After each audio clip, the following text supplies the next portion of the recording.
د توبې مبارکه سوره چې د قرآن عظیم شان نهمه سوره ده په مدینه مبارکه کې رانازله شوې ده 129 آیاتونه لري تلاوت او پښتو ترجمه یې له 13 آیت څخه اوري. وقالت اليهود عزير ابن الله وقالت النصارى المسيح ابن الله ذلك قولهم بأفواههم يضاهئون قول الذين كفروا من قبل قاتلهم الله أنا يؤفكون. یهودیان وایي چې عزیر د الله زوی دی او عیسایان وایي چې مسیح د الله زوی دی. دا به حقیقت خبرې دي چې هغوی له خپلو خولو څخه راباسي د هغو خلکو سره د سیالۍ لپاره چې له دوی نه مخکې په کفر کې اخته شوي وو.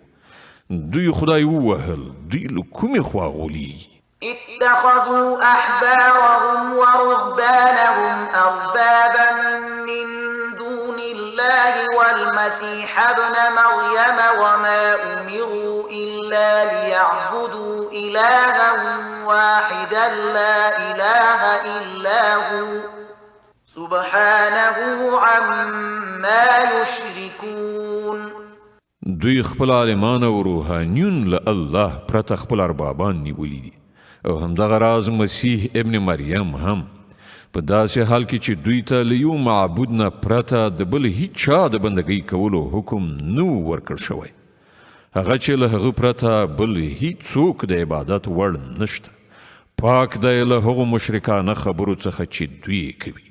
يريدون أن يطفئوا نور الله بأفواههم ويأبى الله إلا أن يتم نوره ولو كره الكافرون. دا خلق واړي چې د الله رڼا په خپلو پوکیو سره مړه کړي، خو الله د خپل رڼا له بشپړولو پرته منونکی نه دی. که کافرانو ته دا هر څومره ناکاره بریښي هم. هو الذي أرسل رسوله بالهدى ودين الحق ليظهره على الدين كله ولو كره المشركون. هماغه الله دی چې خپل پیغمبر له هدایت او حق دین سره لېږلی دی تر څو چې هغه په ټولو دینونو باندې برلاسه کړي. که مشرکانو ته دا څومره ناکاره بریښي هم. يا أيها الذين آمنوا إن كثيرا من الأحبار والرهبان ليأكلون أموال الناس بالباطل ويصدون عن سبيل الله والذين يكنزون الذهب والفضة ولا ينفقونها في سبيل الله فبشرهم بعذاب أليم.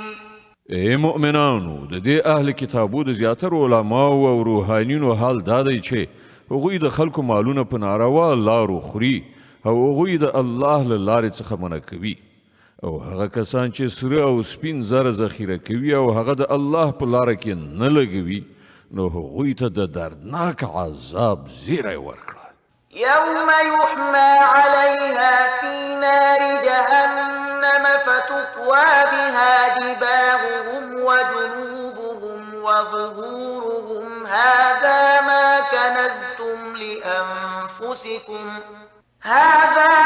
كنزتم لأنفسكم فذوقوا ما كنتم تكنزون. یو ورځ به راشي چې په همدې سرو سپینو زرو به د دوزخ اور ګرم کړی شي او بیا به په همغو سره د دې خلکو ټنډې اړخونه او شاګانې وداغل شي. دا د هغه خزانه چې تاسې د خپلو ځانونو لپاره غونډه کړې وه واخلئ اوس د خپلې زیرمه کړې شتمنۍ خوند وڅکئ. إن عدة الشهور عند الله 12 شهرا في كتاب الله 12 شهرا في كتاب الله يوم خلق السماوات والأرض منها 4 حرم القيم فلا تظلموا فيهن أنفسكم وقاتلوا المشركين كافة كما يقاتلونكم كافة واعلموا أن الله مع المتقين. حقیقت دا دی چې د میاشتو شمیر له همغه ورځې نه چې الله اسمانونه او ځمکه پیدا کړې ده د الله په لیکنه کې همغه 12 دي او له هغو نه 4 میاشتې حرامې دي. همدا سم صحیح قانون دی. نو په دې 4 میاشتو کې پر خپل ځان ظلم مه کوئ او له مشرکانو سره ټول یو موټی شئ وجنګېږئ لکه څنګه چې هغوی ټول یو ځای له تاسې سره جنګېږي او وپوهیږئ چې الله د متقیانو ملګری دی. إنما النسيء زيادة في الكفر يضل به الذين كفروا يحلونه عاما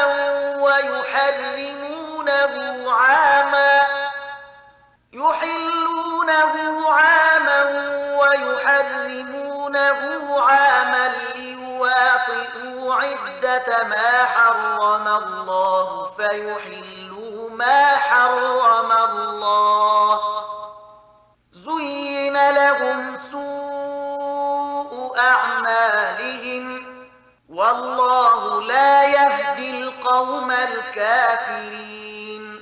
نس یعنی د حرامو میاشتو وروسته اچول خو په کفر کې یو بل زیات کافرانه حرکت دی چې په هغه سره دا کافران په ګمراهۍ کې غورځول کیږي. په یو کال کې یوه میاشت حلالوي او په یو بل کال کې هغه حراموي تر څو چې هم د الله د حرامو کړای شوو میاشتو شمیر پوره کړي او د الله حرام کړای شوي هم حلال کړي. د هغو ناوړه عملونه د هغو لپاره ښایسته کړای شوي دي او الله د حق منکرانو ته لارښوونه نه کوي. يا أيها الذين آمنوا ما لكم إذا قيل لكم انفروا في سبيل الله اثاقلتم إلى الأرض أرضيتم بالحياة الدنيا من الآخرة فما متاع الحياة الدنيا في الآخرة إلا قليل. ای مؤمنانو پر تاسې څه شوي دي چې کله تاسې ته د الله په لار کې د وتلو لپاره وویل شول نو تاسې په ځمکه درانده کښېناستئ؟ آیا تاسې د آخرت په مقابل کې د دنیا ژوند غوره کړی دی؟ که داسې ده نو تاسې ته د معلومه وي چې د دنیوي ژوندانه د ټول وسایل به په آخرت کې ډېر لږ راووځي. إلا تنفروا يعذبكم عذابا أليما ويستبدل قوما غيركم ولا تضروه شيئا والله على كل شيء قدير. که تاسې پان نه څیږئ نو خدای به تاسې ته درناکه سزا درکړي او ستاسې په ځای به کوم بل قوم راپاڅوي او تاسې به خدای ته هیڅ زیان ونه شئ رسولی. هغه په هر څه باندې قدرت لري. إلا تنصروه فقد نصره الله إذ أخرجه الذين كفروا ثاني اثنين إذ هما في الغار إذ يقول لصاحبه لا تحزن إن الله معنا فأنزل الله سكينته عليه وأيده بجنود لم تروها فأنزل الله سكينته عليه وأيده بجنود لم تروها وجعل كلمة الذين كفروا السفلى وكلمة الله هي العليا والله عزيز حكيم. که تاسې د پیغمبر صلی الله علیه وسلم مرسته ونه کړه نو هیڅ پروا نشته. الله د هغه مرسته په هغه وخت کې کړې ده چې کله کافرانو هغه ویستلی و چې کله هغه صرف د 2 نفرو دوهم و کله چې هغوی دواړه په سمڅه کې وو کله چې هغه خپل ملګري ته وویل چې مه خفه کېږه الله له موږ سره دی په هغه وخت کې الله له خپل لوري نه پر هغه باندې د زړه ډاډینه نازله کړه او په داسې لښکرو سره یې د هغه ملاتړ وکړ چې تاسې نه لیدل او د کافرانو وینا یې ټیټه کړه او همغه د الله وینا خو لوړه ده الله زورور او پوه د حکمت خاوند دی انفروا خفافا وثقالا وجاهدوا بأموالكم وأنفسكم في سبيل الله ذلكم خير لكم إن كنتم تعلمون اوزی که سپک باری که درانه او د الله په لار کې په خپلو مالونو او په خپلو سرونو سره جهاد وکړئ دا ستاسې لپاره ډیره ښه ده که تاسې پوهیږئ لو كان عرضا قريبا وسفرا قاصدا لاتبعوك ولكن بعدت عليهم الشقة وسيحلفون بالله لو استطعنا لخرجنا معكم يهلكون أنفسهم والله يعلم إنهم لكاذبون ای پیغمبره که ګټه بې کړاوه لاسته راتلی او سفر اسانه وای نو هغوی ارومرو په تا پسې تلو ته چمتو کېدل مګر په هغو باندې خو دا لاره ډیره ستومانوونکې شوه اوس هغوی په خدای باندې قسمونه خوري وایي چې که موږ تلای شوای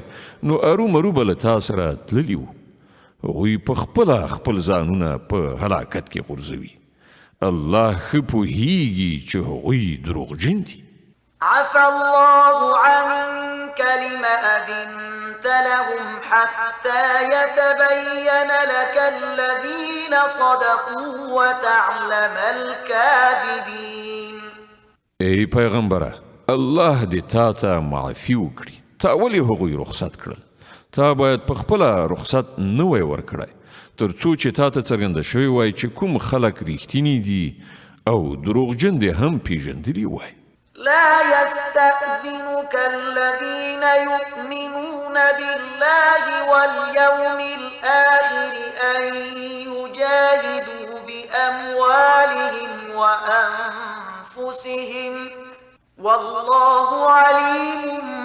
بالمتقين کوم کسان چې په الله او د آخرت په ورځ باندې ایمان لري هغوی خو به هیڅکله له تا نه دا غوښتنه ونه کړي چې هغوی دې په خپلو مالونو او سرونو سره له جهاد کولو نه معاف کړی شي الله پرهیزګاران ښه پیژني إنما يستأذنك الذين لا يؤمنون بالله واليوم الآخر وارتابت قلوبهم فهم في ريبهم يترددون داسې پوښتنې خو یوازې همغه خلک کوي چې په الله او د آخرت په ورځ ایمان نه لري په زړونو کې شک دی او هغوی په همغه خپل شک کې سرګردانه دي ولو أرادوا الخروج لأعدوا له عدة ولكن كره الله بعاثهم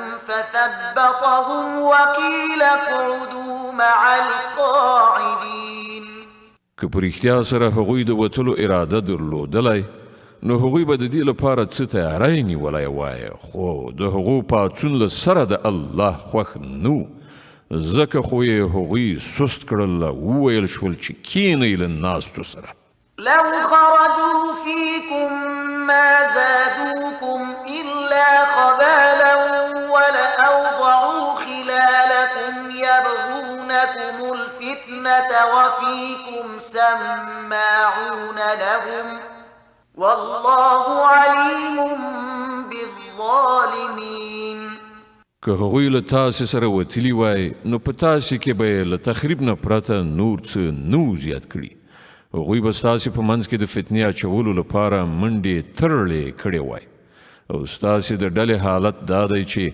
تر اوسه پورې پکې ډېر داسې خلک شته چې د هغو خبرې ستاسې د ضرر لپاره اوري الله دا ظالمان ښه پیژني. لقد ابتغوا الفتنة من قبل وقلبوا لك الأمور حتى جاء الحق وظهر أمر الله وهم كارهون. له دې نه مخکې هم دوی د فتنې راپورته کولو هلې ځلې کړي دي او ستا د ناکامولو لپاره دوی تدبیرونه سرچپه کړي دي تر دې پورې چې حق راغی او د الله دین ټینګ شو په داسې حال کې چې دوی دا نه خوښاوه. ومنهم من يقول ائذن لي ولا تفتني ألا في الفتنة سقطوا وإن جهنم لمحيطة بالكافرين. له هغو نه څوک داسې دي چې وایي ما ته رخصت راکړه او ما په فتنه کې ما اچوه. واوره په فتنه کې خو دوی غورځېدلي دي او دوزخ دا کافران را ایسار کړي دي. إن تصبك حسنة تسؤهم وإن تصبك مصيبة يقولوا قد أخذنا أمرنا من قبل ويتولوا وهم فرحون. که تا ته ښېګڼه رسیږي نو دوی ځورېږي او که په تا باندې څه کړاو راځي نو دوی مخ اړوي خوشحاله ګرځي او وایي چې ښه وشول موږ د مخه خپل کار برابر کړی و. قل لن يصيبنا إلا ما كتب الله لنا هو مولانا وعلى الله فليتوكل المؤمنون.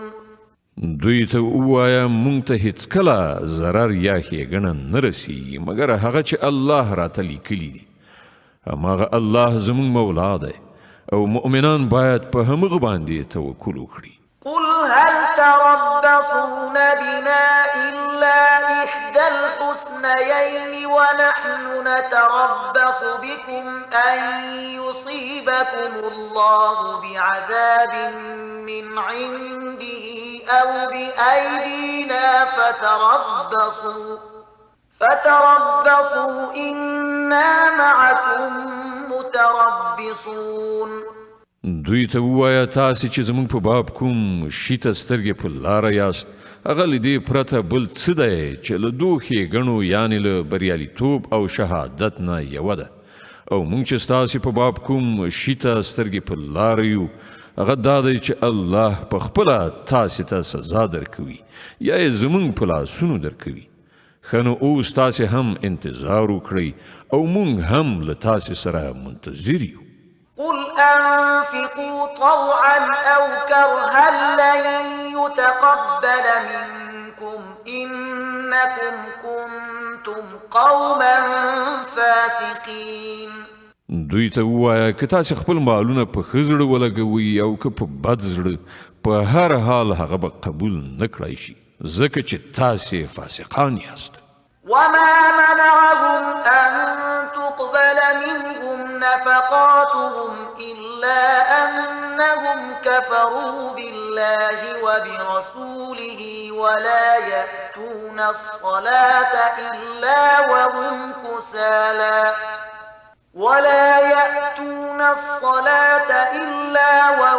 كسالى ولا ينفقون إلا وهم كارهون.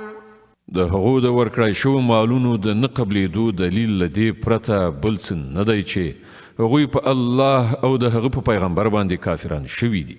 لمانځه ته چې راځي نو زړه نازړه راځي او د خدای په لار کې چې لګښت کوي نو په بد زړه یې کوي. فلا تعجبك أموالهم ولا أولادهم إنما يريد الله ليعذبهم بها في الحياة الدنيا وتزهق أنفسهم وهم كافرون. د دوی د مالونو او شتمنۍ او د دوی د اولادونو د زیاتوالي په لیدلو مه غولیږه. الله خود دا غواړي چې د همدې شیانو په وسیله دوی په دنیوي ژوندانه کې هم په عذاب اخته کړي او چې دوی عمر هم نو له حق نه د منکرتوب په حالت کې عمري. ويحلفون بالله إنهم لمنكم وما هم منكم ولكنهم قوم يفرقون. هغوی په خدای باندې په قسمونو کولو وایي چې موږ له تاسې څخه یو، په داسې حال کې چې هغوی هیڅکله له تاسې نه دي.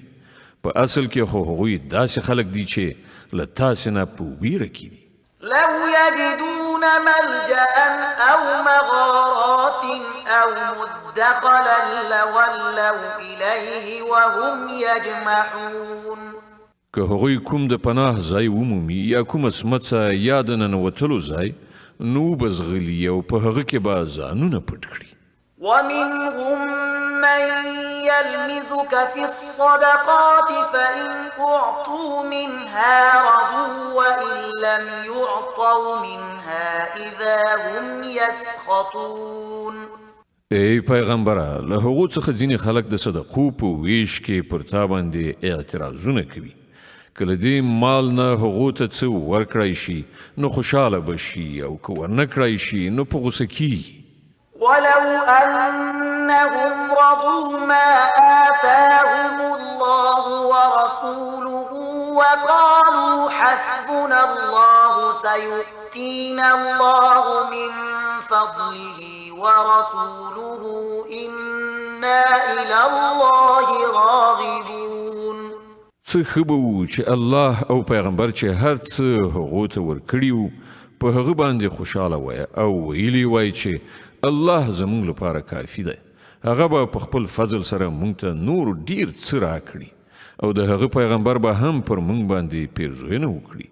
مونږ د الله په لوري سترګې نیولي. إنما الصدقات للفقراء والمساكين والعاملين عليها والمؤلفة قلوبهم وفي الرقاب والغارمين وفي سبيل الله وابن السبيل فريضة من الله والله عليم حكيم.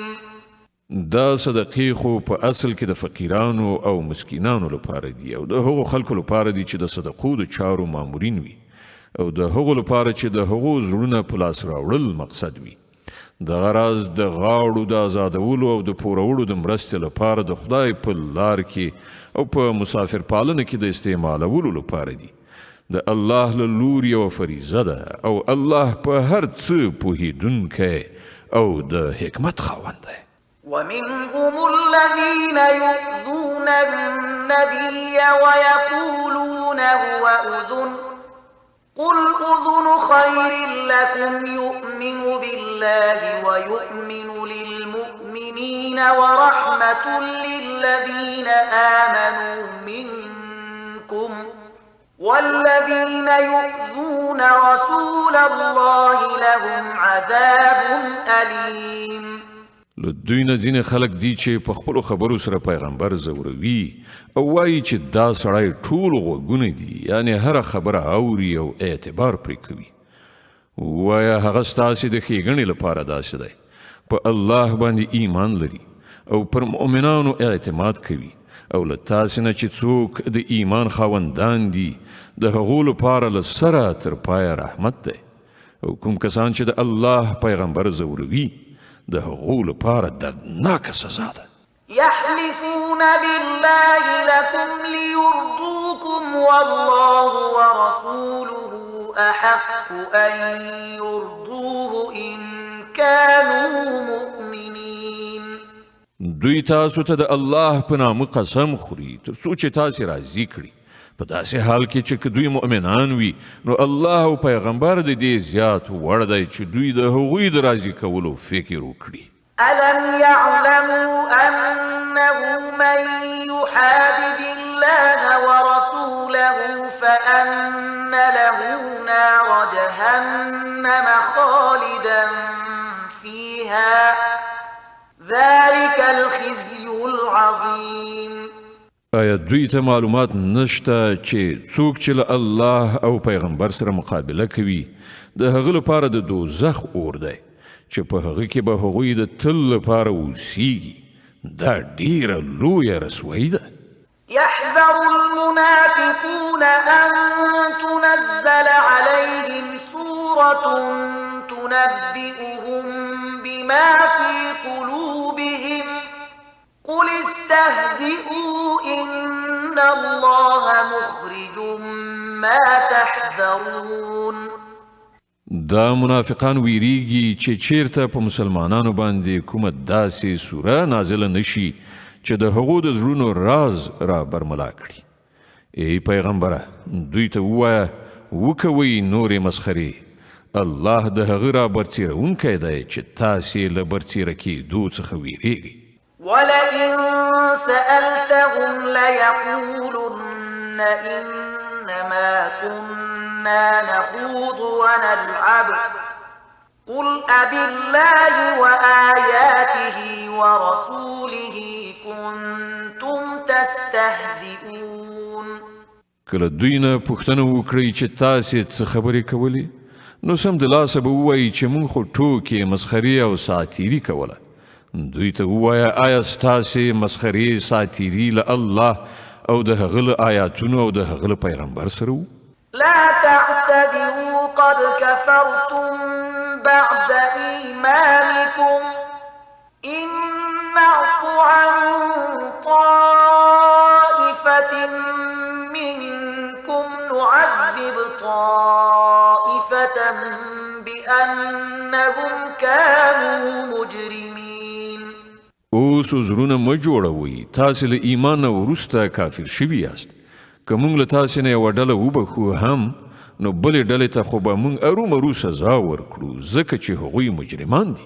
المنافقون والمنافقات بعضهم من بعض يأمرون بالمنكر وينهون عن المعروف ويقبضون أيديهم نسوا الله فنسيهم إن المنافقين هم الفاسقون.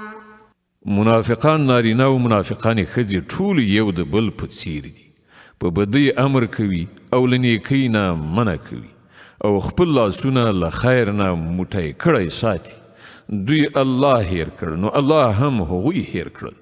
په یقیني ډول دا منافقان هم دوی فاسقان دي. وعد الله المنافقين والمنافقات والكفار نار جهنم خالدين فيها هي حسبهم ولعنهم الله ولهم عذاب مقيم. د دې منافقانو نارینهو او ښځو او د کافرانو لپاره الله د دوزخ اور وعده کړې ده چې په هغه کې هغوی تل اوسیږي. همغه د دوی لپاره مناسب دی. پر هغو باندې د الله نفرین دی او د هغو لپاره نه ختمېدونکی عذاب دی. صدق الله العظيم. الله ستر رښتیا ویونکی دی.